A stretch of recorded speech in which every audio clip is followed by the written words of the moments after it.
With the inauguration of America's 46th president, Joe Biden has the opportunity to bring fresh air to the Canada US relationship. What will that relationship look like? Hello and welcome to the Unpublished Cafe. I'm Ed Hand. We're coming to you from a remote location and practicing physical distancing to enhance safety. The Trump era brought many irritants and rancor to the Canada US relationship. It's often held up as a symbol of cooperation. This is the longest undefended border in the world. Coming up on the Unpublished Cafe, we'll talk with Christopher Sands. He's PhD director at the Wilson Center's Canada Institute, as well senior research professor at Johns Hopkins University. Bill Anderson is director of the Cross Border Institute at the University of Windsor. But first, we begin with Mark High. He's the president of the Canada US Business Association. And Mark, first off, how do you see the relationship changing between Canada and the US from the last 4 years? Thanks for having me on here, Ed, and great to be a part of the great panel that you've got set up for today. Great folks, all of them. I think we're going to reset where we've been. We're going to return to where we've been. We're going to continue communicating, unlike perhaps in the last few years. We're going to stop retaliating against each other, I think. On different areas and really start to cooperate as we should be doing. What are the association's top priorities for the new administration? Well, here on we're in the Detroit Windsor area, based here, and we're really focused on trying to reopen the border. Very critical piece of this metropolitan neighborhood. CUSBA has been involved in reaching out to both Ottawa and DC to try to get people to focus on this issue, and we're hopeful that we'll have a new approach that will take into account the science that has developed over the last 12 months, and allow us to come up with ways to start to let people go back and forth across the border and really help both our countries. So we're talking about more testing, perhaps testing to cross the border, perhaps a vaccine passport, something like that? Yeah, I think that's certainly two of the ways that could help. I just got my vaccine, the first shot of it, a couple of days ago. So, and I got a card that demonstrates that, and I'll get the second vaccine in a couple of weeks. That'll be noted on the card, and so maybe that will be some sort of demonstration that at least I'll be able to move around a bit. So if we can duplicate that over time, I think that will be a big help. You mentioned trying to get the attention of Ottawa and Washington, D.C. about getting the border reopened. Is it not the focus of the federal governments on either side of the border right now? Is that the way you see it? Well, it's been simple, I think, to just look at the numbers of cases and continuing to climb really in both countries, and just say, no, this isn't the time to look at that. The prior administration on the U.S. side wasn't very interested in letting anybody into the country from anywhere. So to a certain extent, that was just sort of their general approach. We're hopeful that the new folks coming in this week will take a different approach and be more interested in reopening the border. And from the Canadian side, our cases were so high on the U.S. Side that it was easy again to say, no, we're not going to do anything. But again, with some more cooperation and a different approach, and some hopefully positive news as time goes on, we're hopeful that in the next couple months, Canada will relook at this issue too. What about air travel? We talk about non-essential travel crossing the border, where you are in Windsor, Detroit, but we're hearing people from Ottawa are flying to Florida for snowbirds, and that's not really essential travel. Where do you want to see air travel?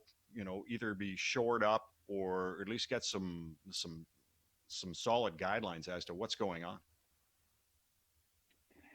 Well, you're right. You've identified that we have a couple different regimes going here.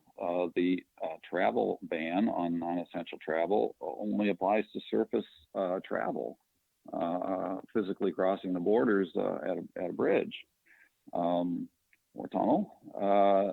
Air. There have not been the restrictions on airfare, on air transport.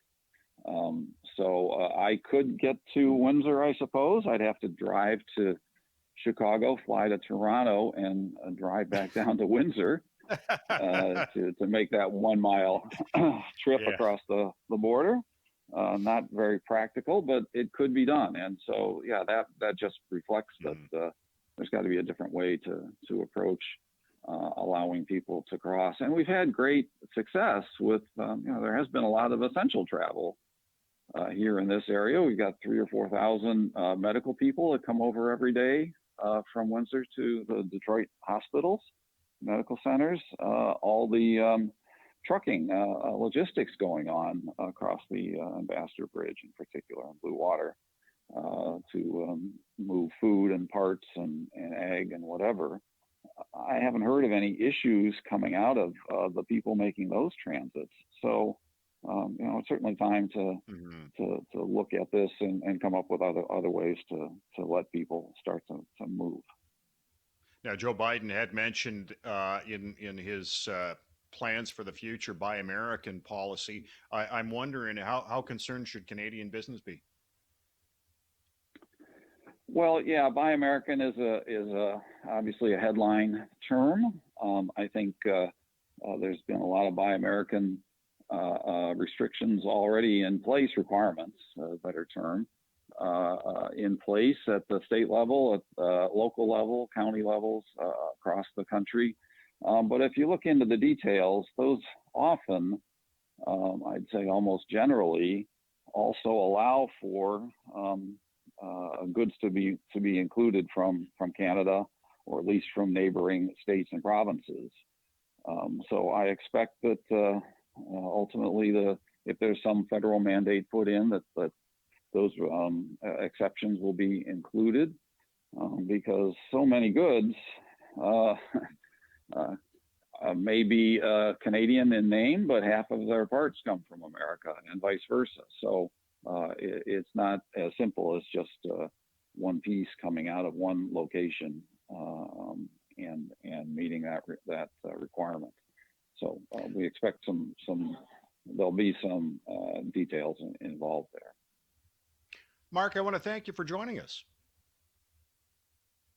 No, thanks, Ed. Always happy to talk with you and share our thoughts here.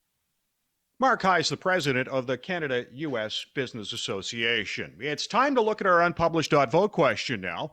Which issue should be the top priority for discussions between Canada and the new U.S. administration? China, Buy American policy, climate change, the pandemic, reopening the border, none of the above, or unsure. You can log on and vote right now at unpublished.vote.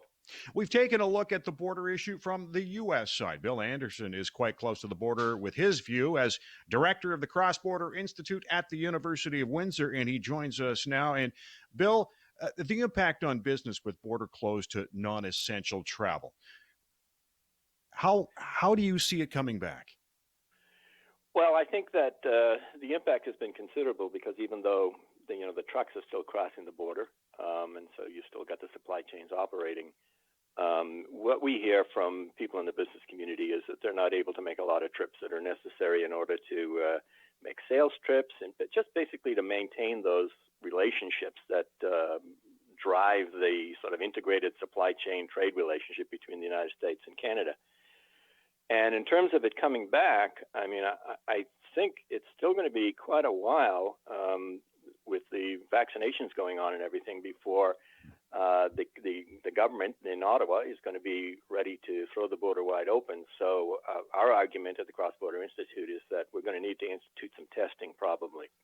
And the fact that the vaccinations are coming doesn't mean that that's not not necessary because it's going to take a while. If you look at the pace at which the vaccinations are rolling out in both countries, we're going to be way, way into 2021 before I think we're going to get into a situation where the government of Canada is going to be comfortable to just say, okay, let's go back to the situation that we had before the pandemic began. It's been a contentious 4 years for Canada-U.S. relations. How do you repair this relationship? I guess the point is we need to get back to an understanding of what the nature of the economic relationship between Canada and the United States is. And I think that most previous administrations got that the relationship between Canadian business and American business is one of integration rather than one of trade in the conventional sense. And so that you've got supply chains, if you look at the automotive industry, we always talk about the automotive industry, but it is very important in terms of Canada-U.S. trade. There's all of the cars that are made in Canada have got lots of U.S. parts in them. All of the producers of cars in the United States depend on assembly taking place in Canada and depend on parts coming from Canada. So we've got this integrated system. It seems to work. If you interrupt that by not making sure that you keep the border open and keep the relationships there, continue to have tariff-free trade, and just think of it as an integrated bilateral international industrial complex rather than thinking of it in the conventional sense of trade. So I think in general, you just need to make sure that particularly the business community understands that in the United States. And I do think institutions like the U.S. Chamber of Commerce and whatnot, they do understand that. But I think the last administration didn't get it at all. It's almost like the two economies are integrated. Yeah. No, I mean, they are. Yeah. And it's, and it's not just the automotive industry. You look at agri-food. And I think there's potential for more integration. And I think that, it's always beneficial because the more opportunities that you have to have a greater variety of choice in terms of suppliers, in terms of the goods that you buy, you're going to have, especially in Canada, this allows manufacturers to sort of scale up to the North American scale rather than just to the Canadian scale, and it makes them more efficient. And even though I don't know, it's popular these days to say, well, manufacturing isn't that important anymore. In Ontario, it certainly is very important, and this is one of the most powerful manufacturing jurisdictions anywhere in the world. And yet, if that starts to dwindle because you're not able to access that big U.S. market, I think it's going to be very bad for the long-term economy. Bill Anderson is joining us at the Unpublished Cafe. He's the director for the Cross-Border Institute at the University of Windsor. And we talked about the supply chains that are being integrated, and obviously they're moving across the border. Do you expect that we're going to see a bit more flow? It's going to be a quicker, more easy trip both across the border, Canada and U.S., for these folks in the supply chain? Well, I think ultimately it will be, for one thing, because at the biggest crossing, we're going to have a new bridge. And we've actually done a lot of research at our place on the effects of the Gordie Howe International Bridge on just the sort of the speed and efficiency and the costs associated with cross-border supply chain. So I think in terms of the infrastructure, the improvements in technology at the border crossings, the efficiency with which it's going to be possible to clear cars and trucks through the border, I think all those things are very positive. I think the threat really is on the institutional side. Are we going to be able to maintain the openness of the two economies to each other? And if that doesn't happen, then it doesn't make any difference whether you've got infrastructure or not. It's got to be legal to make these shipments. You had mentioned we're going to need more testing and vaccine rollout, obviously, as conditions to have the border reopen. What other conditions do you see that need to be met before we can see non-essential travel across the Canada-U.S. border? I think there needs to be a recognition of I think part of the problem, and if you talk to the business community, part of the problem is the definition of what's essential and what isn't essential is not arbitrary. I mean, I think the people that have had to make those calls have done the best they can, but they're not necessarily what the businesses involved think of as the essential and the non-essential. And so, in particular, those types of people that are crossing the border to make sales calls, to install new technology, all of those types of things are essential, even if they're not an essential sector. You know, we've tended to define essential in terms of different sectors of the economy rather than what the person crossing the border is going to do. People that work on a regular basis, I'm down here in Windsor, where we've got a lot of cross-border commuters, and especially in healthcare, by the way. And those people have been able to cross on a regular basis for the most part, but it's really the people that are keeping those trade relationships going that are having a hard time crossing. And I think the important thing to think about is this. When you see a truck crossing the Canada-U.S. border, that's the outcome of some sort of an agreement that was made sometime in the past between a Canadian company and an American company. Now, not between the government of Canada and the government of the United States, because the U.S. and Canada don't trade. Canadian companies trade with American companies. And so all of those trades come about as a result of a very intense interaction between the people that work for those companies. And if those people aren't able to, you know, you can have Zoom calls and things like that, but at some point you got to get in a room. And so if those people aren't able to have those connections, then the trade's going to dwindle in the long run if this goes on for too long. What hiccups do you see occurring in the new relationship between Canada and the U.S., if any at all?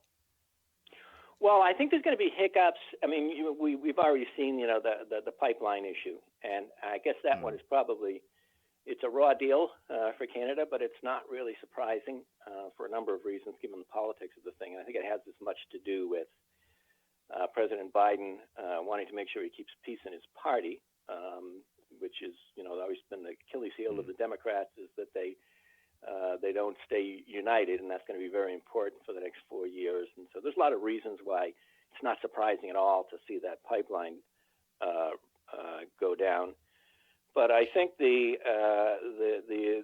Buy America thing is really sort of the big issue, and it's the big outstanding issue. I'm not making the case that it's more important than the pipeline, or that, you know, Ontario is more important than Alberta or anything like that. But given that it's going to be pretty tough to reverse the position on the pipeline, I think getting some sort of an agreement, sort of an exemption in terms of the Buy American deal is going to be really critical. And really, in terms of what you know the Biden administration is trying to accomplish, they're only going to be shooting themselves in the foot if they start busting up existing supply chains that already work across the border. And so, I also think that people in the United States, who tend to be very concerned about trade, are mostly concerned about trade that's based on cheap labor. So making the American worker compete with cheap labor. And Canada-U.S. trade is not like that. I've talked to union officials in the United States that said that to me. They said, well, you know, it's completely different, the relationship with Canada, because you folks are not taking our jobs on the basis of cheap labor. And so I think that getting that understanding and making sure that the idea that the relationship between Canada and the United States economically, now there's lots of other reasons. In terms of our history, our relationship is different as well. But that economic relationship is really kind of unique in the world, and you've kind of got to keep that integration in place. It's not good for anybody to bust it up now. Bill, I want to thank you for joining us. My pleasure. Bill Anderson is the director of the Cross-Border Institute at the University of Windsor. While economic and border issues are front and center between Canada and the U.S., there is a number of diplomatic files that are linked as well. Christopher Sands, the PhD director of the Wilson Center's Canada Institute and senior research professor at Johns Hopkins University, and he joins us now. And Christopher, there is a strained relationship between Canada and China, and it would seem to be a bit the same with the U.S. Can Canada and the U.S. work together to resolve this dispute? Do you see that in the future? Well, I think it's undeniable that if Canada and the United States are able to form a common front, the conversation with the Chinese will be much more productive. China is a great power, as the U.S. is, but they're also a power that will look for any sign of weakness, and they know very well. You don't even have to read Sun Tzu to know the old rule of divide and conquer. So the extent that they can prey on any divisions between Washington and Ottawa that affect them, I think they will do. So there is real potential. I think Joe Biden has been committed to maintaining a challenge to Chinese behavior and trying to reset that relationship. That's something that I think a lot of Canadians are feeling as well. So we should be able to form common ground, but I think finding a resolution of all tensions and going back to a kind of old normal, I think might take a lot longer. Yeah, because there's a few tensions, isn't there? When we're dealing with China, obviously there's the pandemic. We've got the two Michaels for Canada, Meng Wanzhou being held in Vancouver right now with Huawei. There's a lot of angles to this whole issue, isn't there? There are. I think for a long time, and this really goes back before even 9/11, and going back to the Bill Clinton administration in the U.S., there was the hope that China could be, encouraged to have a peaceful rise. That is, without a great power war as it tried to assert itself into the international system. And the U.S. really worked to try to make that possible. But China of late, whether it's the South China Sea, the border skirmishes with the Indians in the Himalayas, or even just in terms of domestic repression, threatening Taiwan, trying to break down Hong Kong democracy, the Uyghurs in Western China, and then also the Tibetans, not to forget them. There's just a range of issues that whether you come at this from a kind of realist perspective about maintaining global peace and security, or a human rights perspective, and you're looking for China to behave in such a way that they kind of really reflect Western values. In every area, China is posing a challenge to our way of life, and I think we have to stand up for those principles. That's something Canada and the United States ought to do together. One of Joe Biden's first acts of business when he came in was to cancel the Keystone XL pipeline. How do you see that affecting the relationship between Canada and the U.S.? It's a funny question. It's a good question. It's a funny question, though, because I was thinking recently as I was involved in a panel and we were talking about Canada's decision not to follow the George W. Bush administration into war in Iraq back after 9/11 in 2003, in fact. And one of the things about that was striking was that what most historians say is that it wasn't necessarily Canada's decision that was a problem. It was how Canada made the decision and communicated to the Americans that disappointed the U.S. because it wasn't what we expected from an ally. I think you're seeing the same situation here. People can say, well, Joe Biden threatened Keystone before. He was part of the Obama administration that had tried to block Keystone. And he was critical of President Trump when Trump issued a presidential permit for Keystone to proceed. So in that sense, it's not surprising. But the fact that it was managed in a day one executive order without having a chat with Justin Trudeau about this in advance, I think it's not about the decision, it's about the process. I think that was a little bit unnecessarily disrespectful of this relationship. And hopefully when the two leaders, Joe Biden and Justin Trudeau, have a chance to have their first phone call, there'll be a little bit of smoothing over of ruffled feathers there, because I think that's entirely warranted. Christopher Sands is joining us in the Unpublished Cafe. He's the director of the Wilson Center's Canada Institute and senior research professor at Johns Hopkins University as we talk about the new Canada-U.S. relationship. And climate change is something the two leaders do agree on. Do you expect more progress on that issue? I do. This is something that where the U.S. has not always been a leader, in fact, has been a bit of a laggard in terms of international commitments. And people will remember that Donald Trump took us out of the Paris Accords and Joe Biden made a priority of getting us back into them. That said, if you look at the performance, largely due to technological advances and moving away from coal to natural gas, the U.S. has done very well in terms of reducing its emissions. even in spite of not being part of that global consensus.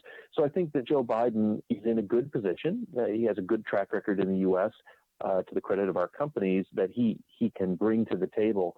And we're all looking at Glasgow, COP26, the UN climate change conference was supposed to be actually in December, but got postponed till next year because of COVID.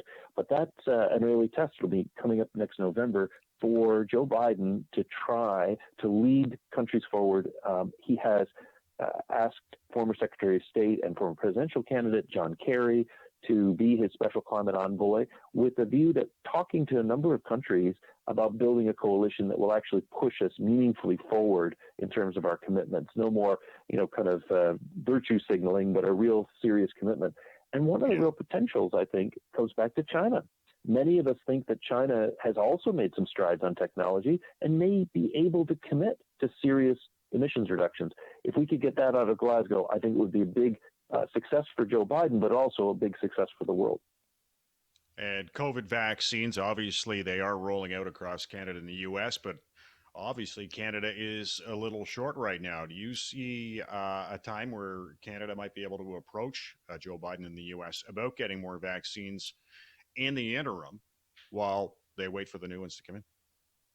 No, absolutely. I think the U.S. has been remarkable in its capacity, not only to do the R&D to come up with vaccines, and we have a couple that are out there, not just the U.S., but other countries, but in particular, the U.S. has done an amazing job marshaling the productive capacity of our various drug companies to produce vaccine in large volumes and quickly. Now, he's set some ambitious goals for but that productive capacity could go to help Canada as well. And this is one of those things I think that Justin Trudeau should have on his early agenda with Joe Biden. Not necessarily saying, you should shortchange American seniors and help Canadians out, but with production planning going into the future, and we recently heard Pfizer having to sort of delay delivery on some of the vaccines for Canada as they expand their capacity, having some help from the United States and trying to work together. It's the kind of crisis that builds the friendship. In terrible times, whether it was World War II or 9/11, when we've dealt with crisis and worked together to recover from them, it builds a friendship that are good for another generation. I think this is another one of those opportunities. I think most Americans would support trying to help Canada out here if Canada wanted that help. And I think it would renew our friendship with many dividends going forward in the years to come. Christopher, I want to thank you for joining us. It's a pleasure. Thank you, Ed. Christopher Sands is PhD Director at the Wilson Center's Canada Institute and Senior Research Professor at Johns Hopkins University. You can make your voice heard on this issue with our unpublished .vote question.